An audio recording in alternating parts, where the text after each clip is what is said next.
You're incapable of going further. Your time here is over. Don't bother coming back tomorrow." The words hung in the air like poisonous gas, spreading across the corporate lunch table where our team sat in stunned silence. My fork clattered against my half-eaten salad as David Patterson, my boss of 6 years, delivered this public execution with the casual cruelty of someone commenting on the weather. I looked around at my colleagues' faces. Some averted their eyes, others stared with morbid fascination. 6 years of dedication, countless late nights, and record-breaking sales targets I'd smashed for Patterson Financial Advisors. And this was how it ended. Over grilled salmon and small talk. I understand. The words escaped my lips before I could stop them, accompanied by a bitter smile that felt like a crack spreading across my face. Muscle memory from years of taking his criticism, of making myself smaller to accommodate his ego. What David didn't know, what none of them knew, was that I'd been preparing for this moment for months. The envelope sitting in my desk drawer contained my insurance policy, the culmination of careful documentation and quiet research. Looking back, I should have seen this coming from the moment he hired Jessica, fresh out of business school, with her family connections and her father's golf membership at the same country club as our biggest clients. "Clara will handle your clients starting tomorrow," David continued, gesturing to the nervous-looking blonde at his right. "You can clear out your desk this afternoon." As lunch concluded with awkward murmurs and scraping chairs, my colleague Marcus caught up with me in the hallway. "Samantha, I'm so sorry. That was completely unprofessional. We all know what you've done for this company." I straightened my shoulders. "Thank you, Marcus. Sometimes endings are actually beginnings in disguise." Back at my desk, I methodically packed my personal items while covertly sending myself key files I'd legally worked on, my client presentations, my training materials, my process documents. David had built his business on my expertise while systematically ensuring I'd never receive proper credit or compensation. The spreadsheets tracking the discrepancies between my male colleagues' bonuses and mine told a story the Equal Employment Commission would find very interesting. As I reached into my bottom drawer, my fingers closed around the thick manila envelope. 6 months ago, I'd discovered something while preparing quarterly reports that made me start keeping receipts. Something about missing client funds and creative accounting that led straight to David's offshore accounts. Something that explained his increasingly erratic behavior and desperate cost-cutting. I slipped the envelope into my bag alongside the framed photo of my late mother, the woman who'd raised me alone after my father abandoned us, who'd worked 3 jobs to put me through college, who'd taught me that dignity isn't what others give you, but what you refuse to let them take from you. "Always have a contingency plan," she used to say, "and never let them see you sweat." As I walked through the office for the last time, head high despite the whispers, I wondered what she would think of my contingency plan. It wasn't revenge I was after. It was justice. And perhaps something more. The chance to build something better from the ashes of what David had destroyed. The security guard avoided my eyes as he collected my badge. "Have a good evening, Ms. Reynolds." "Oh, I will," I replied, my bitter smile transforming into something more genuine as I stepped into the warm afternoon sun. This is just the beginning. What I didn't realize then was just how prophetic those words would be. Or that 1 month later, I would be sitting in the owner's chair when David walked into what he thought was a meeting with the company's mysterious new buyer, only to find himself face to face with the woman he'd so publicly discarded. But first, I had a call to make to an old friend from business school who had recently inherited his father's venture capital firm, and an envelope to open that would change everything. That night, I sat at my kitchen table with a glass of wine, untouched, as I spread the contents of the envelope before me. The apartment felt eerily quiet without the usual background noise of work calls or the frantic tapping of my laptop keys as I prepared presentations late into the night. "Let's see what you've been hiding, David," I whispered, organizing the documents chronologically. For months, I'd noticed discrepancies in our client accounts, small at first, almost dismissible as accounting errors. But pattern recognition was my specialty, and these weren't random. Client funds were being temporarily diverted before quarterly reporting, then returned days later, with the interest income skimmed off. The perfect crime. No missing money, just stolen time. And in finance, time is money. The paper trail led to a shell company in the Cayman Islands, a company where the sole director was listed as D. Patterson Holdings.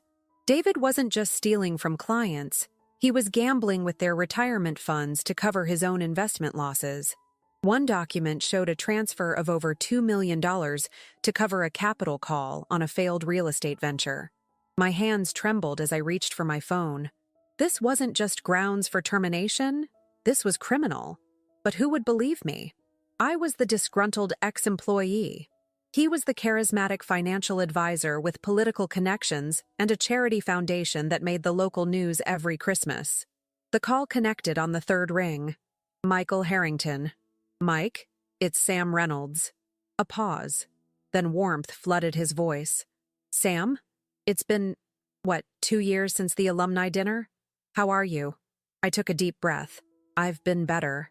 Listen, do you still handle venture acquisitions at Harrington Capital? I'm actually running the place now. Dad had a stroke last year, and I've taken over. His voice softened. Sorry we've lost touch. What's going on? Over the next hour, I explained everything. My dismissal, the fraud I'd uncovered, and most importantly, the opportunity I saw. Patterson Financial wasn't just David's playground. It was a solid business with loyal clients who deserved better. Clients who trusted me. So you want me to help you buy out Patterson? Mike sounded intrigued rather than dismissive. That's ambitious, Sam, even for you. I need a partner with capital and credibility. The firm's worth about $12 million based on client assets and revenue. But with what I've found, I tapped the documents. David will be motivated to sell quickly and quietly once I show my hand. You're suggesting we use this information as leverage? Mike sounded cautious. I'm suggesting we offer him a fair price and a chance to avoid prison. I corrected. This isn't blackmail. It's a business proposal with context. Mike was silent for a moment. Send me the financials. The real ones. Not what he's showing. I'll have my team run the numbers. But Sam? His voice grew serious. If we do this, it's because the business makes sense. Not because you want revenge. I don't want revenge, I said, surprising myself with how much I meant it. I want to build something better for these clients. And yes, I want to see David's face when he realizes who bought his company. But that's just a bonus. After hanging up, I sat back and finally took a sip of wine. The truth was, I'd been miserable at Patterson Financial for years, staying only because I'd convinced myself I needed the security, that I wasn't ready to lead. My mother's voice echoed in my head. You've always played it safe, Samantha. Sometimes the biggest risk is not taking one. She'd been right. For all my spreadsheets and contingency plans, I'd been afraid to bet on myself. My phone buzzed with a text from Mike. Meeting set with my team tomorrow, 9 a.m. Bring everything. And Sam, get some sleep. You're about to become an entrepreneur. I looked around my apartment, at the framed business degree I'd earned while working 2 jobs, at the bookshelf filled with finance and leadership books I'd studied obsessively, at the vision board I'd created years ago with Own My Firm written in the center. For the first time since that humiliating lunch, I smiled genuinely. David had done me a favor. He'd pushed me off the cliff I'd been too afraid to jump from. As I gathered the documents back into the envelope, my phone rang again. The caller ID showed Marcus from the office.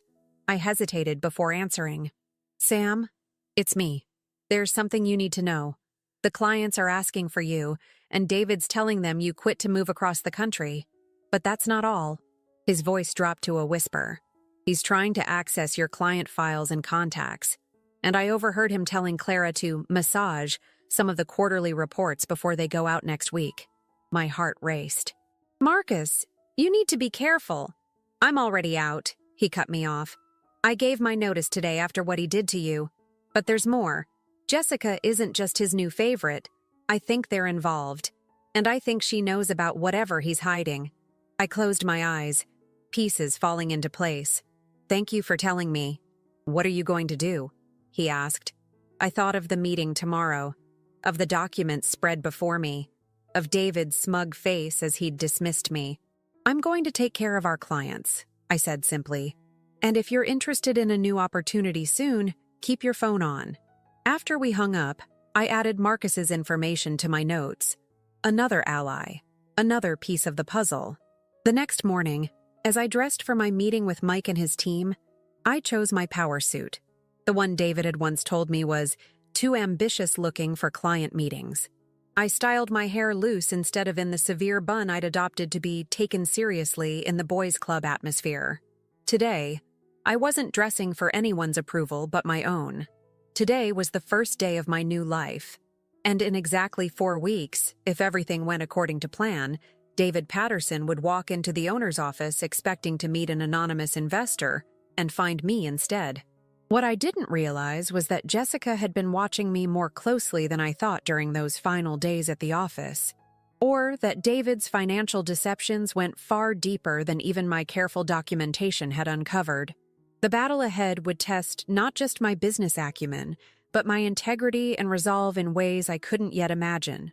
The Harrington Capital offices occupied the top floor of a gleaming downtown tower, a world away from Patterson Financial's dated premises in the business park. As the elevator ascended, so did my anxiety. This wasn't just a meeting. It was the first test of whether my plan was brilliant or merely the fantasy of a wronged employee. Mike greeted me with a warm hug that momentarily dissolved my professional facade. "You look ready for battle," he said approvingly, leading me to a conference room where 4 people awaited. "Everyone, this is Samantha Reynolds. Sam, meet our legal counsel Emma Lewis, our financial analyst Raj Patel, our acquisition specialist Thomas Wright, and my father, James Harrington." I nearly stumbled at the last introduction. James Harrington was a legend in venture capital, known for his ruthless acumen and impeccable ethics, an unusual combination in our industry. I hadn't expected him to be here, especially given Mike's mention of his health issues. "Ms. Reynolds," James nodded from his wheelchair, "Michael says you've uncovered something significant at Patterson Financial." For the next 2 hours, I laid out everything. The fraud pattern, client statements, transfer records, and the shell company documents. I explained Patterson's business model, its client base of mostly upper-middle-class professionals, and its growth potential if properly managed. "What makes you qualified to run this operation?" James asked bluntly after I finished. "I've been running it for 3 years already," I replied without hesitation. "David Patterson is the face, but I've managed the client relationships, developed the investment strategies, and trained every new advisor. What I lack is his network among the country club set. But those relationships haven't brought in new business in years. Our growth has come from client referrals, clients who trust me." Emma, the lawyer, leaned forward. "These allegations of fraud are serious. What's your actual evidence that David knew about these transfers?" I pulled out a single email I'd saved for last, a correspondence between David and his private banker discussing the temporary reallocation and subsequent return with adjustment of client funds. The room fell silent as they examined it. "This is textbook securities fraud," Emma murmured. Raj, who had been quietly calculating throughout my presentation, spoke up.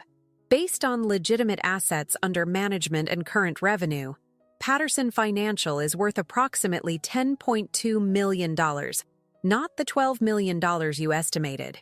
He slid a spreadsheet across to me. "But your growth projections assuming churn reduction and expanded services are sound.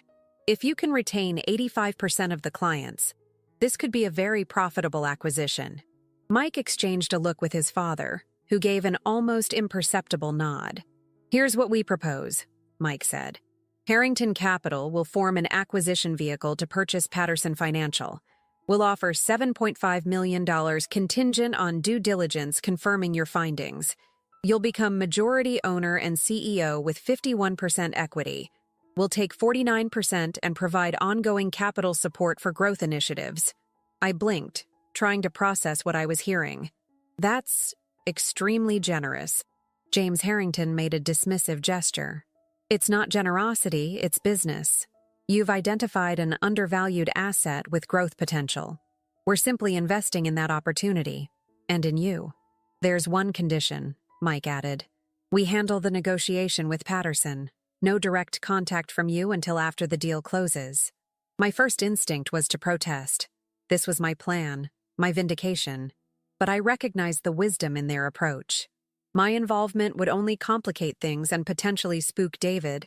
Agreed, I said, extending my hand. When do we start? We already have, Emma replied, gathering the documents I'd brought. I'll have our team verify these immediately and prepare the offer letter. If all checks out, we could approach Patterson by the end of the week. As the meeting concluded, James asked to speak with me privately. Mike wheeled his father to a corner office with panoramic views of the city. My son tells me you were classmates, James said once we were alone. Yes, at Wharton. He was top of our class. James nodded. And you were second, while working 2 jobs. Michael has always admired your tenacity. He studied me carefully. I need to know something, Ms. Reynolds. Is this about revenge for you? The directness of his question caught me off guard, but I appreciated it. Partly, I admitted. I'd be lying if I said I didn't want David to face consequences for his actions. But mostly, it's about proving something to myself. I've spent 6 years making someone else rich while doubting my own abilities. I'm tired of that narrative. James smiled for the first time. Good answer. Revenge is a poor business model, but self-belief is the foundation of success. He handed me a business card. This is my private number. If you encounter any obstacles during this process, call me directly. Over the next 2 weeks, events moved with dizzying speed. Emma's team verified my findings and uncovered even more irregularities in Patterson's accounts. Raj developed a comprehensive valuation model that justified our offer price. Mike personally approached David with a letter of intent, presenting himself as the sole interested buyer. I stayed away from the office but maintained contact with Marcus, who had indeed resigned but was serving out his notice period. Through him, I learned that client concerns were mounting as their calls to me went unanswered, and David's explanations grew increasingly implausible. He's panicking, Marcus reported during our clandestine coffee meeting. 3 major clients have threatened to pull their accounts if they can't speak with you by the end of the month. And there's something else. The quarterly statements are delayed. Jessica's working late every night on them. They're covering their tracks, I realized. They know someone's watching. My suspicion was confirmed the next day when Mike called. Patterson accepted our initial offer without negotiation, he said, his voice betraying his surprise. He wants to close within 2 weeks and has agreed to all terms, including the confidentiality clause about the change in ownership. That's suspicious, I said slowly. He didn't even counter? No.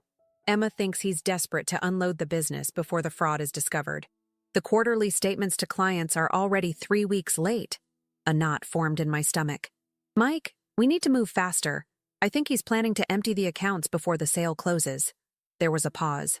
I'll have Emma accelerate the timeline and request immediate access to the financial systems as a condition of proceeding. The acceleration worked. Within days, we had full access to Patterson's systems, with monitoring protocols in place to prevent any unauthorized transfers. David, perhaps sensing the net closing around him, became increasingly erratic. Marcus reported that he'd been shredding documents late at night and had fired 2 administrative staff who had questioned the delayed statements. But even as our plan progressed, I was troubled by a growing sense of unease. Everything was proceeding too smoothly. David was many things, but stupid wasn't one of them. Why would he accept our first offer without negotiation? Why agree to confidentiality about the new ownership when that would typically be a point of pride in a sale? The answer came unexpectedly, 3 days before the scheduled closing, when I received a text from an unknown number. Check the international wire transfers from 2 years ago. Not just client funds, family accounts too. You missed something big. Jay. I stared at my phone in confusion before realization dawned. Jessica. But why would she help me? I immediately called Emma and asked her to investigate the family accounts managed by Patterson Financial. Accounts I hadn't included in my initial research because they weren't part of the regular client base. What she found shocked even our seasoned legal team. David hadn't just been skimming from client investments. He'd been systematically draining the trust accounts of his widowed sister-in-law and her children, family members who had entrusted him with their finances after his brother's death. Over $3.2 million, nearly their entire inheritance, had been transferred to the same Cayman Islands shell company. This wasn't just fraud, it was betrayal of the most personal kind. Now I understood his desperation to sell quickly and quietly. He wasn't just running from potential securities charges, he was running from his own family. As I sat in my apartment that night, reviewing the updated findings with Mike and Emma on a conference call, a strange mix of emotions washed over me. The vindication I'd anticipated felt hollow in the face of such breathtaking cruelty. "This changes things," Mike said gravely. "We need to consider whether we still want to move forward with the acquisition given the potential family lawsuits and reputational damage." I thought of David's sister-in-law and her children, of the clients who trusted the firm with their life savings, of Marcus and the other employees who depended on their jobs. "We're moving forward," I said firmly, "but with modifications. I want recovery of those family funds built into the purchase agreement as a condition of closing. And I want a meeting scheduled with David on closing day. Just him and me." Emma hesitated. "Samantha, that could jeopardize—" "It's non-negotiable," I interrupted. "This isn't about business anymore." After a tense discussion, they agreed to my terms. The modified agreement was sent to David the next morning. $7.5 million purchase price, minus $3.2 million to be placed in escrow for the family accounts, and a private meeting with the new owner immediately after signing. His response came within the hour. Agreement accepted. Meeting scheduled. Closing set for 2 p.m. the following Monday. As I hung up the phone, I realized my hands were shaking, not with nervousness, but with a strange, calm resolve. In 3 days, I would be sitting in the owner's chair when David Patterson walked in, expecting to meet an anonymous investor. Instead, he would find himself face to face with the woman he'd so casually discarded. But now, it wasn't just about proving him wrong about me. It was about justice for everyone he'd betrayed. I just hoped I was ready for what would come next. The weekend before the closing dragged endlessly. I alternated between reviewing business plans for the revamped company and rehearsing what I would say to David when we finally met face to face. Every scenario I imagined felt simultaneously insufficient and excessive. No words seemed adequate for the magnitude of his betrayal, yet anything beyond professional civility risked undermining my position as the new owner. Sunday night, I received another text from Jessica's number. "He's planning to leave the country after closing. Tickets to Belize, non-extradition. Be careful."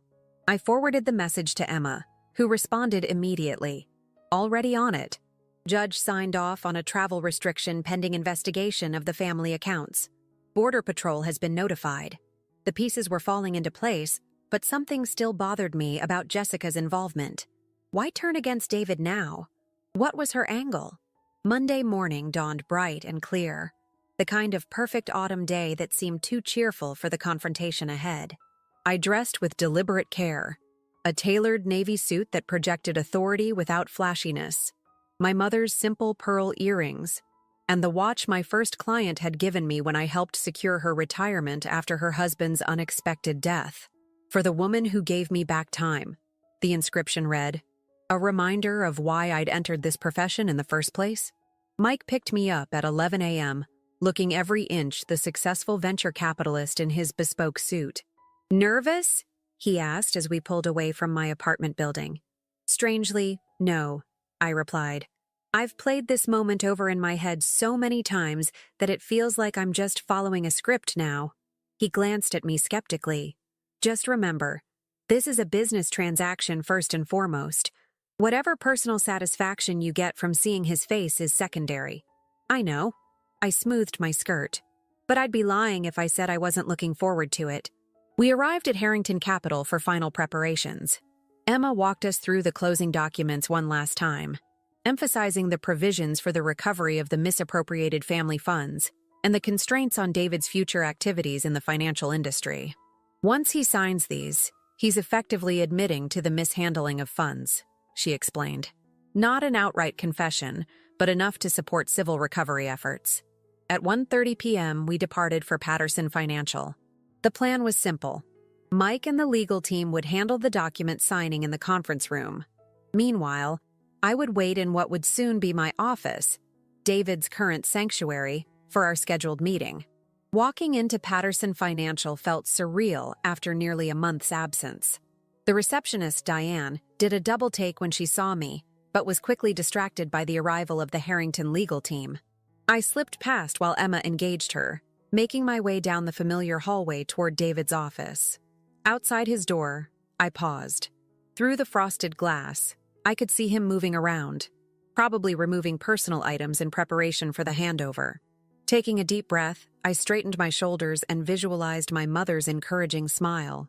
This moment wasn't just for me, it was for her, for the family David had stolen from, for every person who'd ever been discarded by someone who underestimated their resilience. I stepped away, finding an empty office nearby to wait until the signing was complete.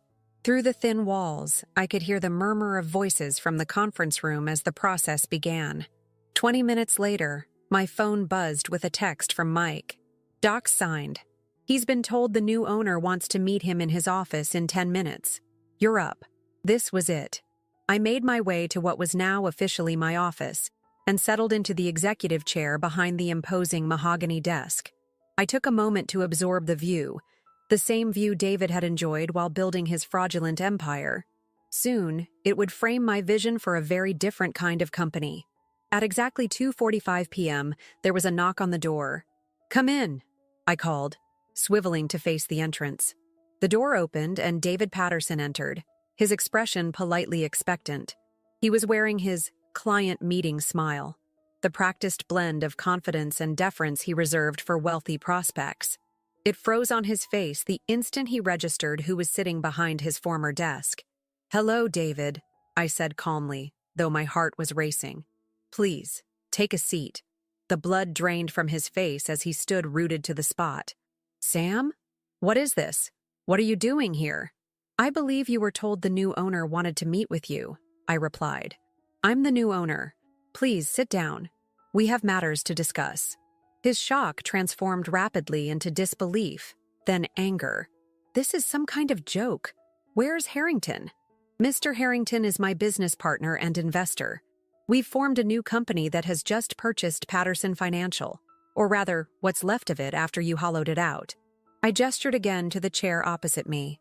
"This conversation will happen whether you sit or stand, but one option is more dignified than the other." Slowly, as if moving through water, he lowered himself into the chair. His eyes darted around the office, perhaps looking for clues, perhaps planning an escape. "How?" he finally managed. "How could you possibly afford to buy you out?" I finished for him. "I didn't. Your own desperation for a quick, quiet sale made it possible. That and your extensive fraud, which significantly lowered the purchase price." I opened a folder on the desk. "Especially after we factored in the $3.2 million you stole from your brother's family." His face contorted. "You know nothing about that situation." "I know everything, David." I cut him off. "Every transfer, every fake statement, every lie you told Catherine and her children while you drained their inheritance. Just as I know about the creative accounting with client funds, the offshore accounts, and the plane tickets to Belize that you won't be using." His eyes widened at this last revelation. "You can't. The justice system can and will," I corrected him. "A travel restriction is already in place. The forensic accountants have everything they need, and your sister-in-law has been informed of the situation." I let this sink in before continuing, watching as the reality of his situation settled over him like a heavy blanket. "But that's not why I wanted this meeting," I said. "This isn't about revenge." He gave a bitter laugh. "Of course it is. Don't pretend you're above it." "I'm not above wanting you to face consequences," I acknowledged. "But this company isn't about you anymore, David. It's about the clients who trusted us, the employees who depend on their jobs, and yes, it's about proving what I'm capable of, something you never bothered to recognize." I stood up and walked to the window, looking out at the city skyline. "1 month ago, you told me I wasn't capable of going further, that my time here was over." I turned back to face him. "You were right about one thing. My time at Patterson Financial as your employee was over, but not because I'd reached my limit." His posture had collapsed. The arrogant businessman replaced by a cornered man facing the consequences of his actions. "What happens now?" he asked hoarsely. "Now?" I returned to my seat. "Now you have choices, though fewer than you had a month ago. The sale is complete. Your authority here ended the moment you signed those papers. The funds you stole from your family are being recovered. As for the legal consequences, that will depend partly on how cooperative you are with the authorities." "And the company?" he asked, a hint of his old defiance returning. "You think you can just step in and run it? The clients won't stay. They're loyal to me." I smiled, genuinely this time. "Actually, 17 of your 20 largest clients have already confirmed they're staying. Once they heard I'd be taking over. Turns out, David, they've been working with me all along. You were just the name on the door." This final blow seemed to deflate him completely. He sat in silence for a long moment, then asked quietly, "Did Jessica tell you? About Catherine's accounts?" I considered lying but decided against it. "Yes. Though I'm curious, why would your trusted new protégé betray you?" A flicker of pain crossed his face. "Because she's Catherine's daughter, my niece. She applied under her mother's maiden name. I didn't realize until after I hired her." He laughed hollowly. "She spent 6 months getting close enough to gather evidence. I guess betrayal runs in the family." This revelation stunned me. Jessica wasn't his mistress or accomplice. She was a family member on a mission of justice. The pieces suddenly fit together. Her meteoric rise, her access to sensitive documents, her anonymous texts to me. "I see," I said finally. "Well, that explains her interest in the quarterly statements." The intercom on the desk buzzed, interrupting our conversation. Emma's voice came through. "Ms. Reynolds, the transition team is ready whenever you are." "Thank you, Emma. 5 more minutes, please." I turned back to David. "Our time is up. Security will escort you out. Your personal items have been packed and will be delivered to your home after they've been checked for company property." He stood shakily, the reality of his situation fully dawning on him. "This isn't over, Samantha. You haven't heard the last from me." I met his gaze steadily. "Actually, I have. The non-compete and non-disparagement clauses you signed today are quite comprehensive. If you violate them, the remaining funds in escrow go directly to your family's recovery account." As he reached the door, I called after him. "Oh, and David, next time you tell someone they're incapable of going further, remember this moment." The door closed behind him, and I was alone in my new office. The confrontation I'd imagined for weeks was over, and the feeling washing over me wasn't the vindictive satisfaction I'd expected, but something more complex, a mixture of relief, pride, and the sobering weight of responsibility. I looked around at what was now mine, not just the office, but the entire operation, with all its problems and potential. The real work was just beginning. My phone buzzed with a message from an unknown number. "Thank you for everything. We should talk soon. Jessica R. Morton." I saved the number, making a mental note to reach out to Jessica, or rather, Jessica Morton, my unexpected ally in all this. There were many conversations to be had in the coming days. A knock at the door announced Mike's arrival. He entered with a bottle of champagne and 2 glasses. "So, how did it go?" "Better than expected," I said, accepting a glass. "And much more complicated." He raised his glass. "To new beginnings?" I clinked my glass against his. "To new beginnings. And to finding out what happens after revenge." As we sipped our champagne, I gazed out at the late afternoon sun casting long shadows across the city. The confrontation was over, but the real challenge was just beginning. Transforming this tainted company into something honest and valuable. Building something that would make my mother proud. Proving, once and for all, that I was more than capable of going further than anyone, including myself, had imagined. What I didn't realize then was how deeply David's fraud had penetrated the company, or how many of his wealthy clients were complicit in his schemes. The battle ahead would require more than business acumen. It would test my integrity, resilience, and capacity for forgiveness in ways I couldn't yet imagine. 6 months passed in a blur of 18-hour days, emergency client meetings, and complete restructuring of the company. I'd renamed the firm Integrity Wealth Partners, a name that embodied the promise I made to every client and employee who chose to stay. The morning of our official relaunch found me at the office before dawn, reviewing the presentation for the all-hands meeting.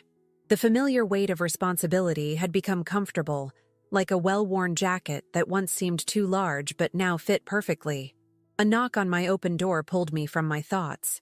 Jessica stood there, holding 2 coffee cups. "You're here early," she said, placing 1 cup on my desk. Though I don't know why I'm surprised. I smiled at my unexpected ally who had become an invaluable team member. After our initial awkward meeting, where she'd apologized for not revealing her identity sooner, and I'd offered her a permanent position, we'd developed a rapport built on mutual respect and shared determination to transform the company. "Big day," I replied, accepting the coffee gratefully. "How's your mother doing?" Jessica's expression softened. "Much better. The recovery of the funds has made a huge difference. Tyler's college applications are going out next week, and Emma's treatment is proceeding well." She paused. "She'd like to meet you, to thank you in person." "I'd like that," I said. "But she doesn't owe me any thanks. I did what anyone would do." Jessica gave me a knowing look. "No, you didn't. Most people would have just taken the company and moved on. You made sure our family got justice without public exposure that would have hurt us more." She gestured to the rebranded company materials spread across my desk. "And you've built something better from the ashes." The financial recovery for Catherine Morton and her children had been my first priority after taking over. Though we'd recovered most of the stolen funds, David's legal troubles had only just begun. He'd avoided jail time by cooperating with authorities, but the civil penalties and restitution had left him financially devastated. Last I'd heard, he was living in a small apartment and working as a sales clerk at a men's clothing store. A humbling fall for a man whose identity had been built entirely on status and wealth. "How are the client retention numbers looking?" I asked, changing the subject. "Better than projected," Jessica replied, slipping easily into her role as our new client relations director. "We've retained 92% of the original clients and added 15 new households in the last quarter. The Transparency Initiative has been particularly effective." The Transparency Initiative was our new approach to client communications. Regular, honest reporting with no financial jargon designed to confuse or mislead. We'd implemented technology that gave clients real-time access to their accounts and clear explanations of all fees and investment strategies. "And Marcus? Is he ready for today's presentation?" Jessica nodded. "More than ready. The investment committee's new models have outperformed our benchmarks by 2.3%. He's excited to share the results." Marcus had become our chief investment officer, leading a team that included both veterans from Patterson Financial and new talent we'd recruited. His ethical approach and analytical mind had proved invaluable during the transition. As we continued reviewing the day's agenda, Mike arrived, bringing the energy that had made him such an important partner in this venture. "The conquering heroes, hard at work as usual," he greeted us. "The press is already setting up in the conference room, and the catering just arrived." Today's event wasn't just an internal celebration. We'd invited local business media to cover the relaunch, positioning it as a story of corporate renewal and ethical transformation. The narrative we'd crafted carefully omitted the more dramatic elements of David's fraud and my personal revenge tour, focusing instead on the positive changes we'd implemented and our commitment to client service. "How are you feeling?" Mike asked after Jessica left to supervise the preparations. "Honestly?" I leaned back in my chair, the same chair I'd sat in to confront David, now reupholstered in a brighter fabric. "I feel like I'm exactly where I'm supposed to be." He studied me thoughtfully. When we started this, I wasn't sure if you were doing it for the right reasons." "Neither was I admitted. But somewhere along the way, it stopped being about David and started being about what we could build together. About proving something to myself rather than to him." Mike nodded. "Your mother would be proud of you, Sam." The mention of my mother brought a familiar pang of grief, but it was softer now, tempered by the knowledge that I was living according to her values. "I hope so." At 9 o'clock, I stood before the assembled employees, clients, and press in our redesigned reception area. The old Patterson Financial logo had been replaced with our new emblem. a bridge symbolizing the connection between financial expertise and client goals. Natural light streamed through windows that had once been covered by heavy drapes during David's tenure, a metaphorical as well as literal brightening of the space. 6 months ago, this company stood at a crossroads, I began. Today, we gather to celebrate not just a new name and a new look, but a new ethos. At Integrity Wealth Partners, we believe that success isn't measured by assets under management or profit margins alone, but by the trust we build and the futures we help secure. As I continued outlining our vision, I scanned the faces before me. Jessica, standing proudly beside her mother and siblings who had come to support her. Marcus, who had taken a chance on a startup when he could have gone to any established firm. Our employees who had weathered the transition with grace and dedication. Mike and his father James in the back, the elder Harrington nodding approvingly from his wheelchair.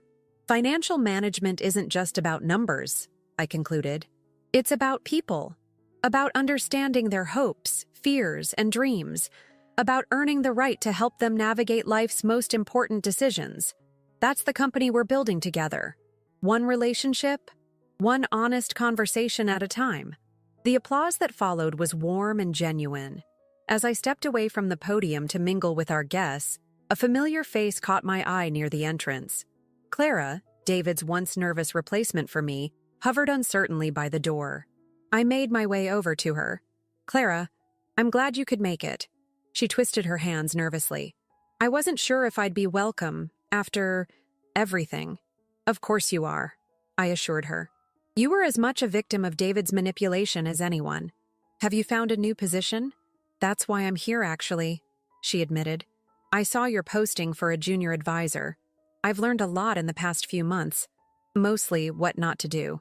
She gave a self-deprecating smile. But I'd like to learn the right way, your way. I studied her for a moment. The old me might have felt satisfaction at her humbling, but the person I'd become saw only opportunity. To mentor someone who needed guidance, to expand our growing team, to turn another page in the company's transformation. Let's set up an official interview next week, I said. But between us, I think you'd fit in well here. The relief on her face was palpable. Thank you. That means more than you know. As the event continued, I found myself drawn to the window of my office, looking out at the city where I'd experienced both my greatest professional humiliation and my most profound triumph. 6 months ago, I'd sat in this room confronting David, savoring the shocked look on his face when he realized who had taken his company. That memory no longer brought the fierce satisfaction it once had. Instead, I felt something closer to pity, mixed with gratitude for the push that had forced me to bet on myself after years of playing it safe. A gentle knock drew my attention. Catherine Morton stood in the doorway, her resemblance to Jessica striking. Ms. Reynolds, she said softly, I hope I'm not interrupting, but I wanted to thank you personally. I welcomed her in, gesturing to the sitting area. Please, call me Samantha, and there's no need for thanks. There is, she insisted, her eyes bright with emotion. What you did for my family, you didn't have to make us whole. You could have used David's crimes as leverage without ever addressing what he took from us. It was the right thing to do, I said simply. She studied me with the same direct gaze her daughter possessed. Jessica tells me you lost your mother a few years ago. I nodded, surprised at the change of subject. She must have been an extraordinary woman to raise someone with such a strong moral compass. The unexpected compliment brought a lump to my throat. She was. Everything good in me comes from her. Catherine reached across and squeezed my hand briefly. Then she lives on in the good you do, in the company you've built, in the people you've helped. After she left, I remained by the window, reflecting on her words. My mother had always told me that true success wasn't measured by titles or bank accounts, but by the impact we have on others' lives. By that standard, perhaps I was finally beginning to succeed. My phone buzzed with a calendar reminder. Meeting with Eastside Women's Shelter, discuss financial literacy program.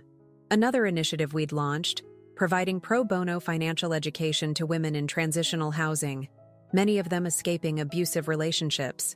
I gathered my materials and headed out, pausing to look back at the office that had once represented David's power, and now symbolized something entirely different. The company wasn't perfect yet. We still had legacy issues to resolve, systems to improve, trust to rebuild. But we were moving in the right direction. 1 month after being told I wasn't capable of going further, I had found myself sitting in the owner's chair when my former boss walked in. But the true victory wasn't that moment of confrontation. It was everything that came after. The community we were building, the values we were upholding, the future we were creating.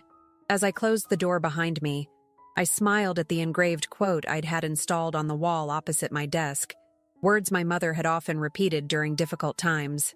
Your greatest power lies not in proving others wrong, but in proving yourself right. Every day, I was working to live up to that wisdom. And every day, it felt less like revenge and more like purpose.